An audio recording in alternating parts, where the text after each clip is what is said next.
The one blessed by the dark tide shall return to us. Sleep. Continue thy disobedience at the risk of insanity. Okay, yo, what's up everybody? In today's video we're gonna be talking about Aero Rover and the weapon, the new exclusive weapon for Aero Rover, and we're gonna be reading up on it and see how it stacks and how Aero Rover stacks with, you know, the other characters in the game. We'll do a quick TLDR on Rover, and then we're gonna check out on the weapon. So let's just see how everything really goes, because Aero Rover is really unique. Pretty much TLDR right here. Aero Rover himself, he just comes in, he attacks, he does his basic attack, nothing too new, nothing too minor. Now the really interesting part is when you do his resonant skill in the air, that's when he removes all stacks of all the debuff, right? You got Spectral Frazzle, you got Havoc Bane, you got Fusion Burst, Glacial Chafe, and like Electro Flare, which, you know, I'm pretty sure in the future they're going to start introducing these new debuffs for these new characters, right? Implemented into the move kits. And Rover right now is the only one that is able to remove all debuff and apply the Aero Erosion. And Rover himself, he has two, not one, get this, two healing moves. One is by doing two basic attack follow-up from his fortes. You can either do a normal attack right after casting resonant skill, or you could press a normal attack right after casting intro skill, or you could do a normal attack right after casting a regular heavy attack. And when you do these follow-ups, he will cast that two spinning move and he drops the big sword on him. And this is a healing move, and this is really good, by the way. And also his liberation moves also heals. So that's two healing moves in Rover's kits, and they're really easy to proc, you know what I'm saying? When you do his resonant skill in the air, and it does the canceling moves, like the, you know, the debuff, gets rid of all the debuff and apply his own. So that's kind of like Rover's thing right now. And another part of Rover's mechanic is the relentless squall, which is kind of like his intro skill. And when you do his intro skill, now he has an inherit move, right? So when he has his inherit is when he does the intro skill, because his intro skill will also increase attack by 20% for 10 seconds. So you kind of really want to just mix and match him. Like the boundless wind from his other inherit skill increases healing for resonant liberation, the Omega Storm, by 20%. That's kind of crazy. So in this inherit skill, pretty much in this tree, Rover is able to heal decent amount and to do decent amount of the debuff damage. And he also himself hit pretty hard too. And his outro skill, now you see the ring around Yang Yang right there, right? But that's just his outro. And what this does is it increase the maximum stack of Aero Erosion the target can receive by 3 for 10 seconds. Now this is so good to where now Aero Rover, you can play him with different teams, but then at the same time, he's really good with Jian, really good Jianxing, really good with Yang Yang, right? All of the other Aero, because this kind of makes it you want to use Aero to apply Aero, kind of like that. But then with Jian, I think it's gonna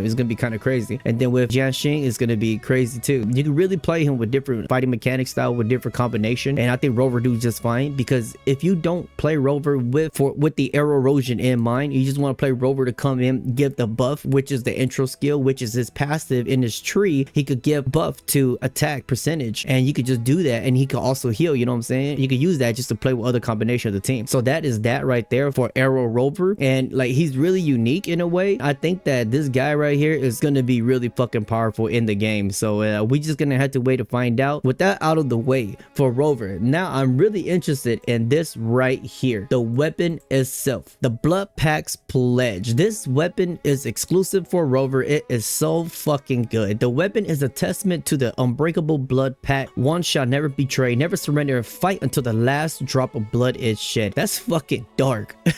That's fucking edgy. But then you guys look at the design of the weapon, it looks so fucking good. Now let's get into the good stuff. So let's see what this weapon does. So at level 90 R1, which is synchronization rank, it is attack 587, energy regeneration at 38.8. Now I understand this, it's a 5-star weapon, a sword. Usually these swords, the energy regeneration will be around 70 and the attack will be, you know, a little bit lower. But to me, I don't think this is a problem at all. Like, because if the energy regeneration is 38.8% and the attack is 587, which is pretty damn high, and Rover is kind of like a sub DPS towards the support, you will naturally think you will want a higher energy regeneration weapon. But it does not matter. Now this is my take, it does not matter, because like, even if you get higher energy regeneration, it will bounce off with the attack. So even if you have a lower attack weapon and with higher energy regeneration, they just kind of balance it, you know? So I don't think it makes too much of that difference of a gameplay. And if it really does, you really want the energy regeneration, they just slap on the energy regeneration echo set said, call it fucking good. You know what I'm saying? Because that is pretty much what it is. You don't want like 500 energy regeneration percentage. I'm just saying. So weapon skill, providing healing. Now this is really interesting. Providing healing increases resonant skill damage by 10%, and if you can get it to R5 by 26% for 6 seconds, that's not too bad. That's actually really good because with how easy Aero Rover could really heal, because you know what I'm saying, like you just got to do that 1-2 right after the follow up with those combos, and he drops that fucking sword and he just gets the healing, procs the healing, does his ult and he procs that healing. Really easy to heal. You know, with this weapon he's able to increase his resonant skill damage really good. When Aero Rover casts the resonant skill Unbound Flow, arrow damage dealt by nearby resonators on the field, which is everybody, by the way, everybody, even the character that you swatch out to, they will also get this amplified. It's not increased just to the arrow damage itself, it's amplified, which is a higher multiplier, which is even better, by 10% for 30 seconds, and if you get an R5 by 26% for 30 seconds. Now this is why Rover is so good. It's going to be so good with Jianxing and Ji Yan in them, because with this weapon he could just come out, you could just utilize his heal with his weapon proc, and you could prop intro skill to increase the attack percentage of the next incoming resonators, whatnot. You can do outros and all that good stuff, and then you could just apply debuffs. And with the sword, they should also, arrow damage dealers should also get, you know, like a way bigger buff, so you could just play it like that. So it's really good in my opinion. Like, is this OP? I wouldn't say it's overpowered, but it's pretty unique. I will say that this weapon itself is pretty unique. You could guarantee a very comfy fighting, like a very comfy fighting team mechanic right here, and I like that. So that is the main thing about it. And now hold on, I really want to get to the nitty gritty. Now this is something not many people know about, and also you get the sword by doing the story mode. Now this right here, the core of Oath. If people are wondering how to get R5 of this weapon, this beautiful weapon exclusive of Rover, it is by doing the quest. You see right here, the source, the quest. Now this is a material, and read this: a strange tacitite bloom arranged in a spiral pattern can be used to increase the synchronization rank of Bloodpact's pledge. That is how you do it. So now instead of having this weapon and multiple weapons and you put it together to increase the rank, they are making us to actually receive this unique ass item from a quest, and maybe we'll probably get like 4 of these, you know, or maybe just 1 of them to fully buff up the sword to R5. So there you go. That's how everybody, if everybody want to know how to increase the sword rank, there you go.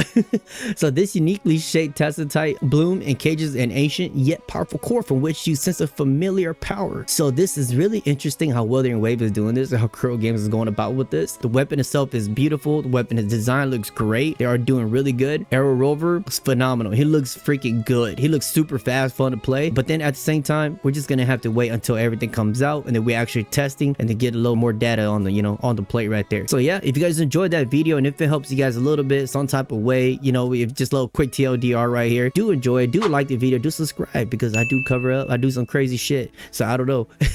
Bye guys, peace.